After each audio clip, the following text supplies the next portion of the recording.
예, 체크포인트 바로 짚어보죠. 연예인도 낚였다 이렇게 저희가 정해봤습니다. 자, 지금 채팅창에도 우리 가족 여러분들이 아, 이 사람 누구야 하면서 지금 아유 뭐 또 알고 이렇게 올려주고 계세요. 뭐 저희 입으로는 말씀을 못 드리겠습니다만 자 일단 김 기자가 좀 설명을 해주시죠. 네, 고액의 일당을 준다는 말에 현혹돼서 보이스피싱 범죄에 가담하는 일이 잇따르고 있죠. 최근엔 한 연예인까지 연루됐는데 유명 밴드그룹 출신에서 연기자로도 폭넓게 활동한 사람이고 2010년대 중반에는 역사를 다룬 창작 뮤지컬에서 주연으로도 활약한 사람이라고 합니다.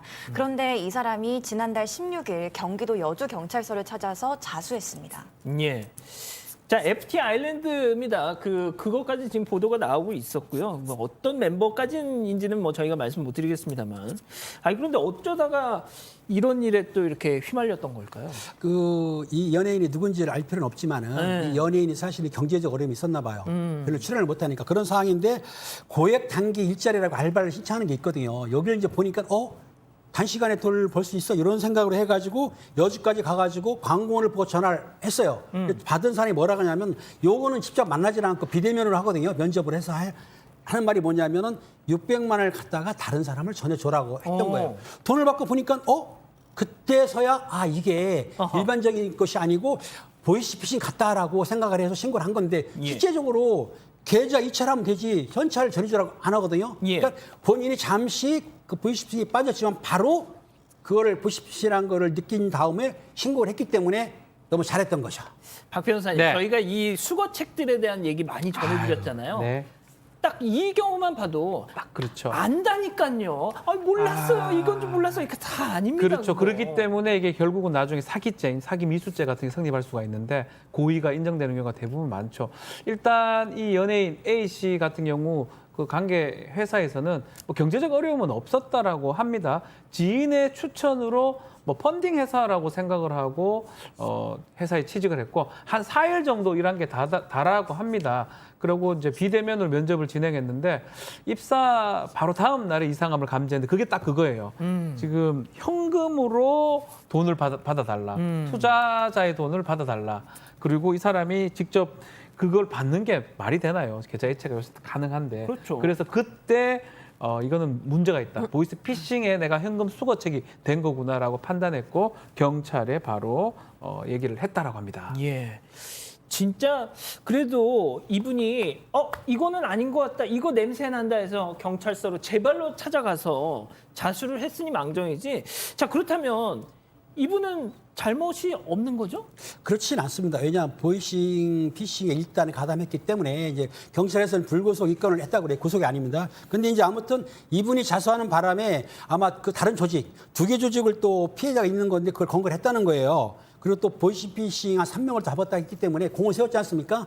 근데 알다시피 경찰에서는 기소, 불기소를 정하기가 쉽지 않습니다. 검찰에 넘기면은 아마 제 생각인데 이게 공을 세웠지 않습니까? 그러다 보니까 불기소할 수도 있고 그리고 자수를 했기 때문에 그 변호사님 잘 아시겠지만은 감경할 수도 있고 면제할 수도 있거든요. 그러니까 이 처음에는 보이스피싱에 가담을 했다. 하지만 꼭 자수를 했고 또 다른 보이스피싱 가담자 및 피해를 복구했기 때문에 이분에 대해서는 제 생각으로는 불기소하면서 면제했을 것 같은 생각이 듭니다.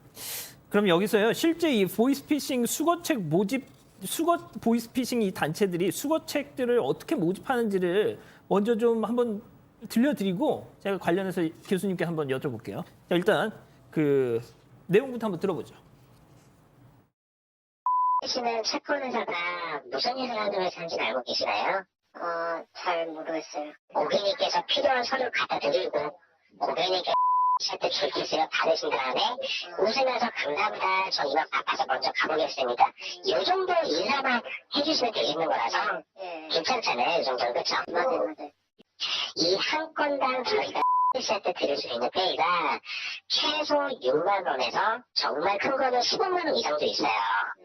그래서 평균 2건만 하더라도 15만 원 이상 볼 수 있다고 제가 말씀을 드린 거고 그래서 이게 페이가 다른 일보다 좀 센 편이에요. 교수님, 저는 솔직히 이제 뭐 직장을 다니고 있고 뭐 당장에 어떤 절박함이 없어서 그런지 저런 걸 들으면 이건 뭐 냄새가 바로 난다라고 생각을 하는데 어떻습니까? 저는 그러니까 제가 아까도 박 변호사님한테 말씀드렸지만 정말 전 그런 건 줄 몰랐어요 하는 분들의 그 변명이 솔직히 잘 납득이 안 가거든요.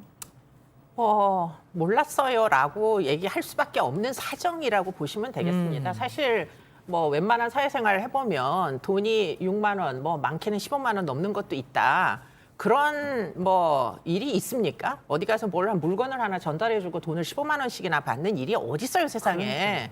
그런데 그럼에도 불구하고 절박하다 보니 다 알면서도 암묵적으로 이거는 절대 합법적인 일이 될 수가 없다라는 걸 웬만한 사람들은 알 겁니다. 평균 지능의 사람들은 다 알 수 있어요. 그럼에도 불구하고 지금 이런 이제 유인에 넘어갈 수밖에 없는 건 지금 굉장히 어려운 지경에 놓여 있는 사람들이 많아서이지 않겠습니까? 그렇기 때문에 이런 부분에 대해서 전달책이라고 해서 물론 뭐 엄벌을 하고 있는데요. 좀 그 전달책들은 너무 공공함이 있는 경우에는 이렇게 해서 다 전과자로 만드는 게 꼭 옳은 일인지 저는 그 부분에 대해서는 조금 생각이 좀 다릅니다. 예. 결국에는 피싱 조직은 외국에 있는 거잖아요. 맞습니다. 그러니까 내국인이 내국인에게 결국 이런 피해를 뭐 입힐 수밖에 없는 지경인 것이 사실은 꼭 개인의 문제인가 이 부분에서 약간의 이제 뭐 의문이 있다 이런 생각이 듭니다. 알겠습니다. 일단 세 번째 사건 이렇게 정리하고요.